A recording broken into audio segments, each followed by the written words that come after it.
O filme central do Brasil, ele está marcado no cenário de dependência regional, fruto de um subdesenvolvimento e desigualdade, né, entre regiões central e periferia, sobre uma lógica do neoliberalismo, né, que está em evolução na sociedade brasileira na década de 90. A ideia, né, liberalista que apregou ao Estado mínimo, na qual as crises econômicas anteriores eram culpas do Estado interventor, oneroso e moroso, que dificultou, segundo essa visão, o progresso do avanço capitalista, é o que marca o desenvolvimento econômico no Brasil.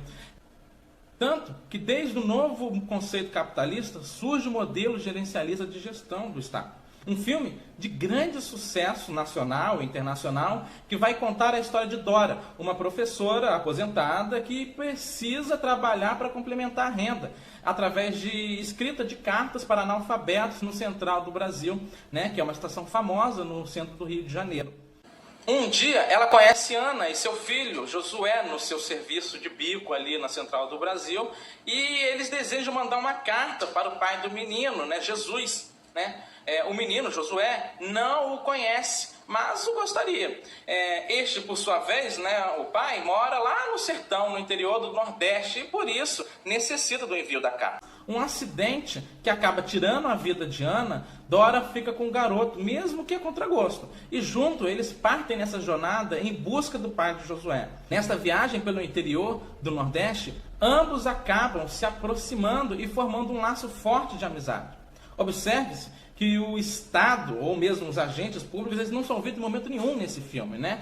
A sociedade, principalmente os mais pobres, eles estão à mercê dos males que o capitalismo reproduz na sociedade, né? Como a desigualdade, a miséria, a pobreza, a fome e principalmente o abandono de crianças e adolescentes nas ruas das cidades, sem amparo ou proteção do Estado. Bem como os trabalhadores, né? Muitos analfabetos, baixa escolaridade e que vivem de subempregos para sustentar-se, ou quando muito, complementar a renda da sua aposentadoria irrisória, como é o caso da professora.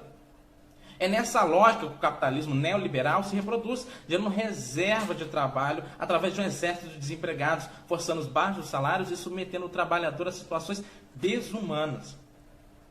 O filme, ele vai retratar essa questão da desigualdade não somente na questão local, mas também numa questão regional, como há uma submissão de um desenvolvimento centro e uma dependência na periferia. Nas poucas situações em que o Estado aparece, é em forma de agentes terceirizados, como segurança armado, que em uma das cenas, de forma arbitrária, né, e insensível, faz uso da força e da violência para fazer justiça a um crime cometido na estação. Tal ato vai demonstrar a exclusão por completo da noção de civilidade e justiça na sociedade, produzida muito, né, pela ausência do Estado, que esse agente ele assassina sem medo de ser punido sob o sol do meio-dia, a visão de todos. O povo, vendo tal atrocidade, representa uma sociedade descaracterizada, longe de qualquer civilidade e, principalmente, de humanidade.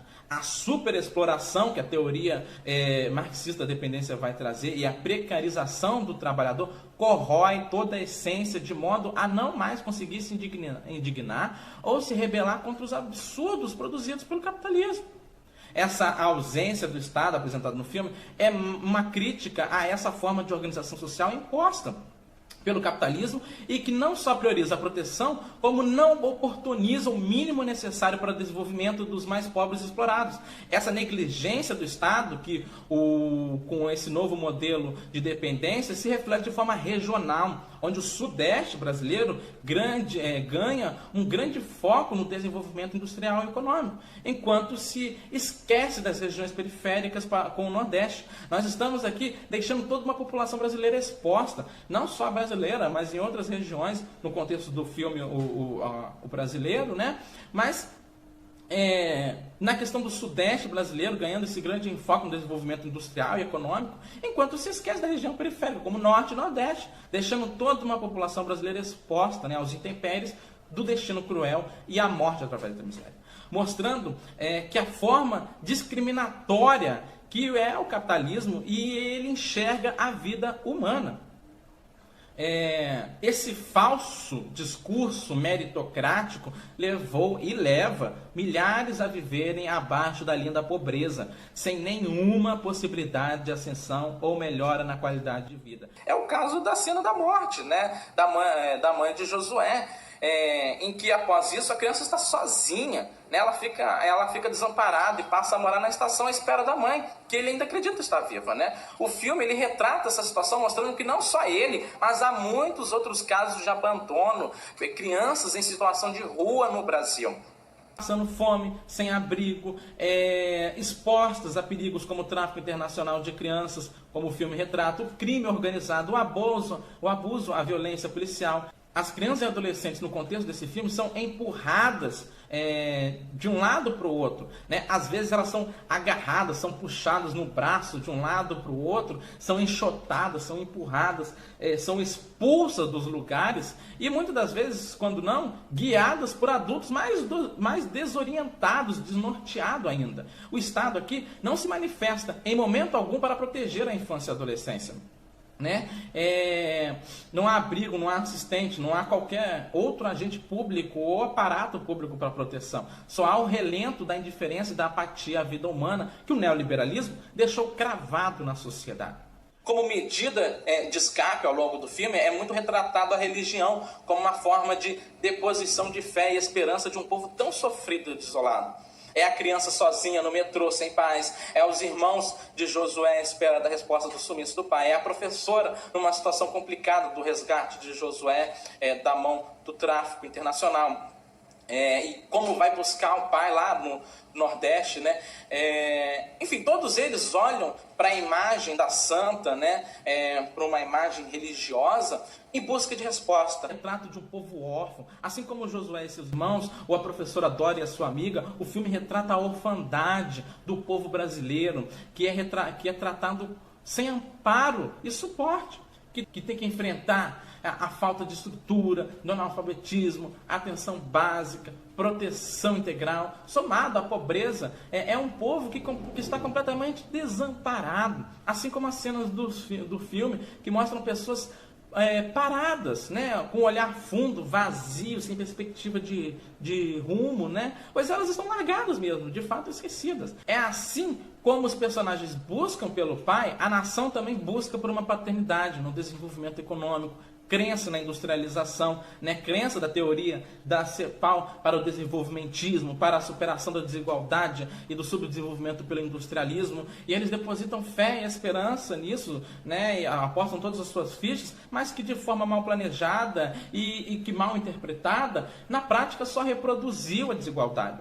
Tanto no centro urbano quanto na periferia, a desigualdade não parou de crescer por causa da industrialização. Nesse contexto de abandono, também é que o tráfico e exploração ilegal de crianças e adolescentes acontece no Brasil afora, né? Nas regiões periféricas e mais pobres, seja na cidade ou no meio rural. Elas são vendidas, elas são trocadas, elas são abusadas sexualmente, exploradas em força de trabalho forçada, usadas como objeto para a venda de órgãos, como se fosse um animal para o abate, longe de qualquer reconhecimento dos seus direitos ou como um sujeito em desenvolvimento. Mas até numa situação desoladora como essa, né, parece haver um certo limite para a sociedade, né?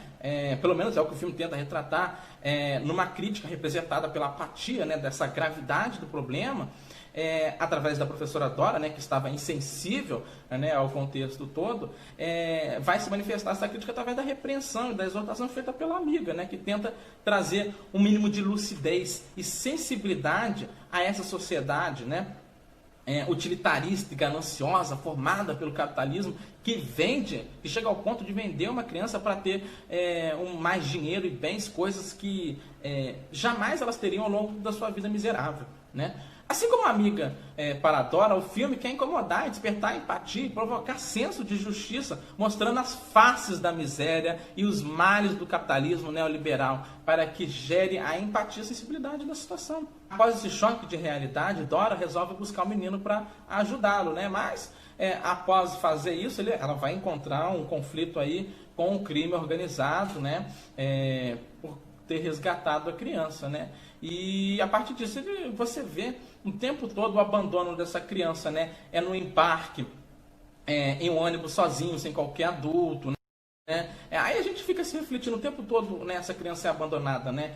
Não tem um adulto, não tem uma tutela, em momento nenhum você vê essa questão. Outro aspecto importante é a cena que mostra Josué, por exemplo, se embriagando com a bebida que Dora estava nas mãos enquanto dormia. Esse é o retrato, muito como a sociedade não se preocupa com a infância, como o capitalismo só se importa com o lucro, não importa quem está consumindo, desde que esteja consumindo. Ninguém que estava no ônibus o protegeu de ter acesso à bebida alcoólica tão jovem. Pelo contrário, acharam graça da situação. Josué representa como a infância, principalmente em regiões periféricas, é negligenciada pela sociedade brasileira, sem qualquer autoridade para instruir o que é certo e errado. Mais uma vez, vê-se essa criança perdendo a sua infância por falta de acolhimento, assim como as regiões periféricas e subdesenvolvidas perdem qualquer amparo ou qualidade de vida. Há no filme diversas cenas que o menino é abandonado sozinho, como ele é deixado no ônibus, na parada, no centro, no meio do Nordeste, no semiárido, é deixada a criança sozinha.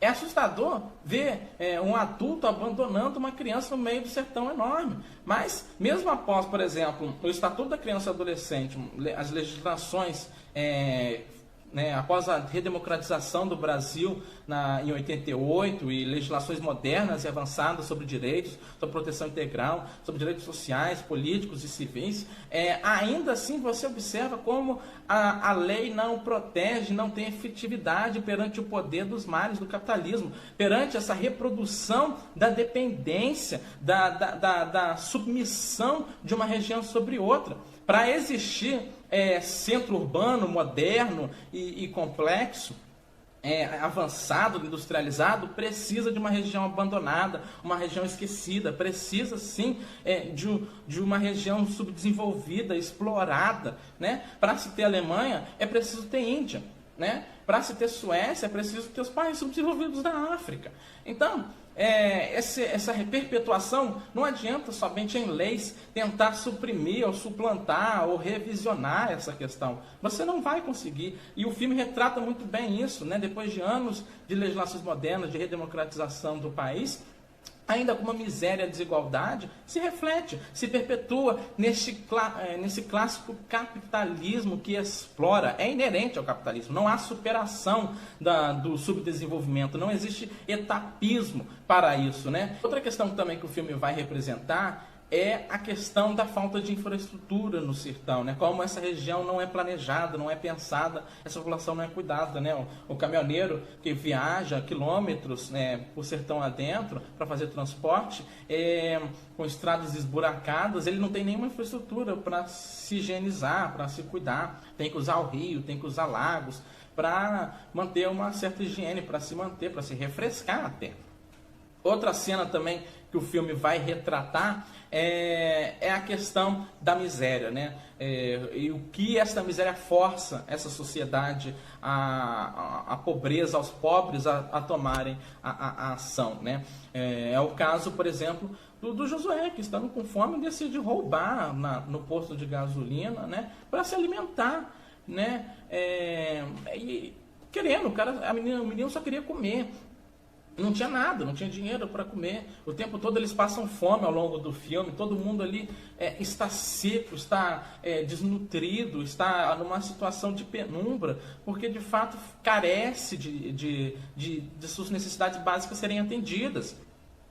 E de fato o roubo do menino ali é só mais uma expressão disso. E o pior, né, que o filme apresenta é a Dora dando um sermão no garoto, falando que não pode, mas que quando vai lá devolver os alimentos, acaba fazendo o mesmo, roubando mais alimentos, né? Isso mostra, é um retrato de como esse contexto da sociedade, a nossa formação social, reflete um falso moralismo no contexto brasileiro, né? Onde é uma imposição, né, de valores e bons costumes de cima para baixo, mas que por baixo dos panos, que às escondidas, cometem os mesmos erros. A nossa classe elitista comete as mesmas falhas. Apregou uma coisa e faz outra. Outra questão também que se apresenta no falso moralismo é a religiosidade presente na vida das pessoas, né? Por exemplo, o caminhoneiro que ajuda Josué e Dora, né? ele se espanta de como é diferente, né, a relação, o modo de trato, a convivência, né, o contexto, a cultura no centro ou na região periférica, né, são muito diferentes, né, e ele acaba enxergando, né, um fardo nos dois, né, um fardo pesado para se carregar, e por causa disso ele opta por abandonar. Né? Ele acaba abandonando os dois, sabendo que os dois não tinham nada para comer, estavam sem dinheiro, né? E mesmo assim os abandona, né? Com maior indiferença. Você vê ao longo do filme uma indiferença, uma insensibilidade que o capitalismo produz, né? Sobre a vida humana, que se reflete nos próprios seres humanos, na própria sociedade, né? É muito fácil para o Estado manter o rico cada vez mais rico e o pobre cada vez mais pobre. É mais fácil investir no centro ao invés das regiões periféricas e abandonadas, né? É seguir em frente e fingir que o país é um mar de rosas. No contexto regional, o desenvolvimento desigual criou formas de relações de dependência. Tal situação é exemplificada no filme através das citações, né? Cada um falando para onde é enviada a carta, né? Diversas localidades ao longo da região norte e nordeste do país, né, que as pessoas desejam enviar uma carta, e isso vai retratar a larga migração de populações do norte e nordeste, né, para o sul e sudeste. O Brasil foi marcado por várias migrações, porque não se desenvolveu de forma igual, de forma justa, todas as regiões do país, né? Ele estava ali buscando melhores condições de vida, já que a seca e a miséria na sua terra o força a se deslocar, né, como um refugiado da fome, refugiado contra a morte. Para Celso Furtado, as desigualdades regionais se inserem num processo de malformação estrutural, por conta do subdesenvolvimento, no qual as dimensões ecológicas, econômicas, social e política se cruzam. Assim, as raízes do atraso estrutural na região Nordeste seriam as arcaicas estruturas de poder da base patrimonialista, a concentração de renda, riqueza e poder associada à questão agrária, agravados pelo contexto do baixo crescimento econômico nos últimos séculos. O resultado seria a separação entre as formas de vida e o contexto ecológico regional. A verdade é que essa dependência, né, entre regiões, ela se perpetua desde a criação do Brasil em 1500, desde a era colonial, ela se perpetua e nunca foi superada, nem nunca será superada sobre essa lógica capitalista. Porque é inerente ao capitalismo esta dependência para se produzir riqueza e concentração. A jornada de Dora e Josué, eles se encontram sem dinheiro no meio do sertão e eles resolvem, então, começar a escrever cartas para os habitantes ali da cidade de Bom Jesus, com a alegação de que seriam entregues, né, para o santo padroeiro, né? Aliás, numa região periférica, né, que é marcada pelo coronelismo, né, que é marcada ali o padre Cícero, né, como um grande dono ali, um salvador da pátria, porque eles buscam uma paternidade, eles buscam socorro em alguém, né? Ou é no santo, ou é num padroeiro, porque você não vê a presença do Estado formando um cidadão, você não vê a presença do Estado, tanto é que essa situação mostra, por exemplo, que eles arrecadam muito recursos, porque a população, a maioria, é analfabeta, né? Eles perguntam, você sabe escrever? Eles se espantam, ao vendo que tem uma professora ali no interior do Nordeste. Olha, o abandono do Estado, não tem uma escola, não tem educação, não tem formação da sociedade, né? De forma desigual. A Constituição que vale para um no centro do país é diferente e completamente mudada para a região periférica, né? São vários Brasis dentro de um Brasil. Pode-se dizer que a dinâmica do capitalismo leva a uma discrepância entre os países, né? Nós temos uma região central, né, de países desenvolvidos, países modernos, industrializados, complexos, desenvolvimento tecnológico, e países periféricos, né, com baixo desenvolvimento, subdesenvolvidos, atrasados, né, rurais muitas das vezes, né, e que acaba gerando, segundo a teoria, uma relação de dependência, né? Essa relação entre centro e periferia, né? Onde os países desenvolvidos centrais exportam para os países subdesenvolvidos tecnologia, material mais desenvolvido, produção de alto valor agregado, enquanto os países mais periféricos eles vão produzir matéria-prima, vão produzir bens de baixo valor agregado, e essa relação de troca ela não é igual. Assim, como a teoria das vantagens absolutas, né, que a David Ricardo, que os economistas clássicos vão dizer, né, que os países devem se concentrar naquilo que melhores sabem fazer, né, e deixar o que tem mais dificuldade para ser importado e focar em exportar somente aquilo que sabe fazer. Mas na prática a troca, né, ela não vai ser justa, né? Os países que exportam produtos de alto valor agregado vão acabar ganhando mais lucros, vão acabar retendo mais riqueza, né? Vão produzir e ganhar muito mais do que aqueles que vão exportar com baixo valor, que tem produtos de baixo valor. Afinal, quem produz algo de essencial e detém um grande monopólio, no tempo de crise, vai poder vender a um preço muito mais caro, né? E aquele que produz matéria-prima, que todo mundo produz, já é comum no mercado, vai ter que abaixar o preço na venda para poder exportar, senão vai quebrar, né? E essa relação também ela ocorre no âmbito nacional, entre cidades, né? Entre regiões, posto que as cidades do interior ou periféricas acabam ficando dependentes das cidades mais desenvolvidas.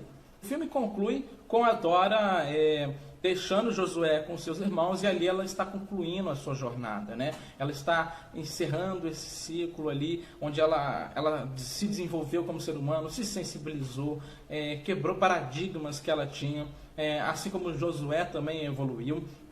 E todos ali aprenderam nessa questão da falta de paternidade, né? E é o objetivo do filme, que a sociedade, o povo, ele encontre a sua paternidade e supere formas dessa dependência. Dessa forma, pode-se dizer que o filme mostra uma viagem pelo sertão como uma delimitação geográfica inerente aos personagens.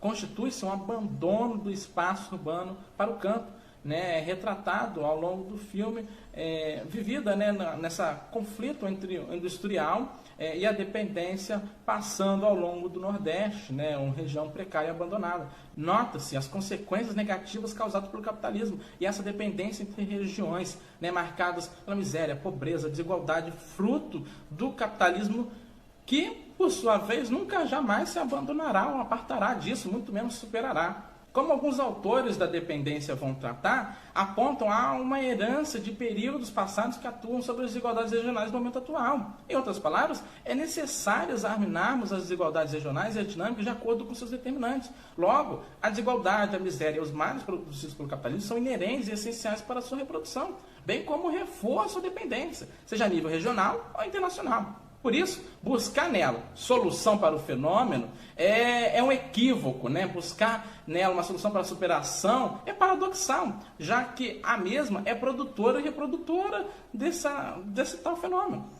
Devendo, portanto, buscar soluções na superação e substituições revendo as formas socioeconômicas de produção e relação produtiva na sociedade, bem como na relação econômica de se reproduzir as necessidades humanas. É isso que a teoria da dependência vem tentando trazer, uma superação. Não dá para fazer do jeito antigo, se associando a ela, ou então alguns outros autores achando que essa dependência seria superada pelo associativismo. Não funciona assim.